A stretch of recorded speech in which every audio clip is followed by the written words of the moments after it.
Airtel sim நீங்கள் use பண்ணுறீங்கன்னா இது உங்களுக்கான வீடியோ தான்.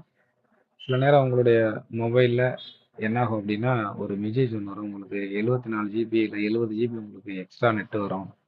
நீங்கள் இதை யூஸ் பண்ணணும் அப்படின்னா ஏர்டெல் தேங்க்ஸ் ஆப்பில் போய் லாகின் பண்ணுங்கள். அதில் 74 ஜிபி ஃப்ரீ நெட்டுன்னு இருக்கும். அதை ஓகே பண்ணீங்க அப்படின்னா உங்களுக்கு அந்த 74 ஜிபி நெட்டு கிரெடிட் ஆகும், நீங்கள் யூஸ் பண்ணிக்கலாம் அப்படின்னு ஒரு மெசேஜ் வரும். இல்லை அப்படின்னா உங்களுக்கு ஒரு கால் வரும். அந்த காலில் உங்களுக்கு ஃப்ரீயாக நெட்டு தரோம், உங்களுக்கு அன்லிமிட்டெட் நெட் வரும் அப்படின்னு சொல்லிட்டு சொல்லுவாங்க. அப்படி சொல்லி நீங்கள் அந்த காலை அட்டன் பண்ணி அவங்களுக்கு கேட்குற ஓடிபி நீங்கள் கொடுத்தீங்க அப்படின்னா உங்களுடைய சிம்மு போஸ்ட்பெய்ட் சிம்மாக கன்வெர்ட் ஆகிடும். ப்ரீபெய்டு இருக்கிற அந்த சிம்மு போஸ்ட்பெய்டாக கன்வெர்ட் ஆகிடும். அது உங்களுடைய ஓடிபி கொடுத்ததுனால உங்களுடைய அனுமதியோட தான் அது நடக்கும்.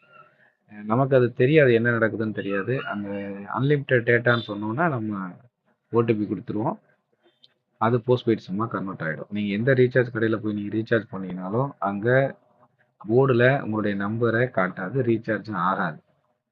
என்ன காரணம்னா சிம்மு ஆல்ரெடி போஸ்ட்பெய்டாக மாறிடுச்சு. சில பேர் என்ன பண்ணுறாங்க அப்படின்னா இப்போ லாஸ்ட் மந்த்துக்கான பில்லை கட்டிட்டு ரன்னிங் இப்போ லாஸ்ட் மந்த் இப்போ ஜனவரிக்குள்ளே பில்லை கட்டியிருப்பாங்க, போஸ்ட்பெய்டில் பில்லை கட்டியிருப்பாங்க. ஏன்டா இவ்வளோ பில்லு வருது, 700 600 மேலே பில்லு வந்துடும். 300 யூஸ் பண்ணவங்களுக்கு 700 பெருசாக தெரியும் இல்லையா? அதனால் என்ன பண்ணுவாங்க அப்படின்னா நான் சிம்மை மாறிக்கிறேன், இது என்னால் டிஸ்கனெக்ட் பண்ண முடியல, போஸ்ட்பெய்ட்லேருந்து ப்ரீபெய்டாக மாற முடியல அப்படிங்கிறதுனால இதை ஒரு ஐடியாவாக நினச்சிட்டு சிம்மை வேறு எதுக்கு எம்என்பி போர்ட் பண்ணி மாறுவாங்க. அங்கே மாற்றுறவங்களும் என்னென்னா சொல்ல மாட்டாங்க. லாஸ்ட் மந்த் பில்லை மட்டும் கட்டிட்டு கரண்ட் பில்லை கட்டுறதுக்கு அவங்க அதை சொல்ல மாட்டாங்க. சொல்லாமல் அவங்க மாற்றி விட்ருவாங்க. கரெக்டாக நீங்கள் ஒரு மாதம் யூஸ் பண்ணும்போது என்ன ஆகும் அப்படின்னா அதை நீங்கள் 2 நாள் அந்த மாதத்தில் யூஸ் பண்ணியிருந்தாலும் உங்களுக்கு ஒரு பில்லு ஜென்ரேட் ஆகி அந்த பில்லு அப்படியே இருக்கும்.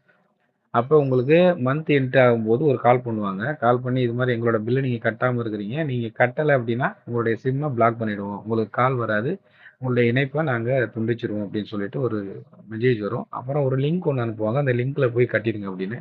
சில பேர் அதை கரெக்டாக ஃபாலோ பண்ணி கட்டிடுறாங்க, சில பேரால் அதை கட்ட முடியல, நேராக கடைக்கு எடுத்துகிட்டு வராங்க.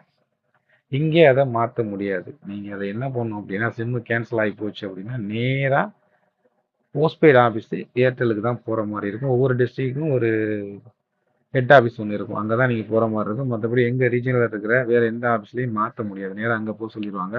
இன்னொன்று, நீங்கள் வச்சுருக்கிற சிம்மு ஜியோவாக இருக்கும் அல்லது வோடஃபோனாக இருக்கும், ஆனால் நீங்கள் போக வேண்டியது ஏர்டெல் ஆஃபீஸாக இருக்கும். நீங்கள் அங்கே போய் தான் அதை மாற்ற முடியும். அந்த பில்லை போய் நீங்கள் கட்டினதுக்கு அப்புறம் தான் அவங்க திரும்ப ரீகனெக்ட் பண்ணுவாங்க.